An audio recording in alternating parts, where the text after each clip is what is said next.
আমি এখন যে শিবনগর গ্রাম ঝিনাইদহ কালীগঞ্জের পৌরসভার মধ্যে এটা আমি এখন আছি। এই যে একটা খুব সুন্দর বাগান দেখছেন, এই বাগানটা আমরা 18 বা 19 সালের দিকে লিজ নিয়ে পড়েছিল, তখন পরিত্যক্ত। আমরা পেয়ারা করেছিলাম আমার মামার সাথে, কিন্তু পেয়ারা ভালো না হতে আমরা ছেড়ে দিয়েছিলাম। এর মালিক হচ্ছে সোহান, এই যে আমার সামনে আছে। তোমরা ড্রাগন লাগালো কয় বছর হলো? আসসালামু আলাইকুম, আমার নাম সোহান পারভেজ নিলয়। আমার ফার্মের নাম হুমায়রা এগ্রো ফার্ম। আমার এই ড্রাগনের বয়স 2.5 বছর। 2.5 বছর। আর পাশে শের আলী তো আমার মামাতো ভাই হয়। ও খুব কোটিপতি হয়ে গেছে ড্রাগন বেচে। কয় কোটি টাকা জমি কিনেছিস জানো? মোটা হয়ে গেছে, এটা খারাপ।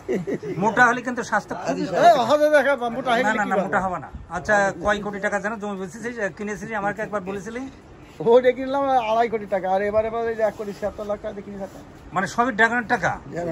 দেখো তাহলে আমার কথা মতো আমার মামাতে ভাই কোটিপতি হয়েছে। এটা কিন্তু মামাতে ভাই সুরত আলী না। মামা কি করেছে? বিল্ডিং করেছে, স্কেল করেছে, বিল্ডিং করে তা মানে 5-6 কোটি টাকা খরচ হয়েছে। ওরে বাবারে, অত হয়নি, ধরো 2 কোটি টাকা হয়েছে। না বেশি।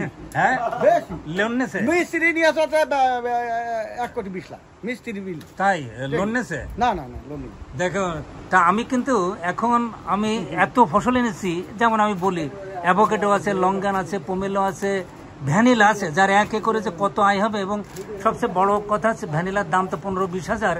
এটা মহিলারা বাচ্চারা করতে পারবে। আমি টেকনিক শিখাই দেবো বাড়ি বাড়ি। এই যে ঢাকায় রিক্সা চালিয়ে বেড়াচ্ছে, তাদের 1 বিঘা 2 বিঘা জমি আছে কিশোরগঞ্জ, শেরপুর, নীলফামারী বা নওগাঁই।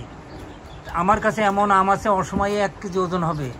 কত যে ফসল আছে এখন শেষ নাই। কফি, কাজু বাদাম, গোলমরিচ, যে যা করতে চাই। এই যে এরা কিন্তু শ্রমিক, এই শিবনগরের, এদের বাগান নাই, কিন্তু এই যে কাজ হচ্ছে বলে তো এরা প্রতিদিন কাজ করতে পারছে। তাই এরকম কত ফসল আছে আনলিমিটেড।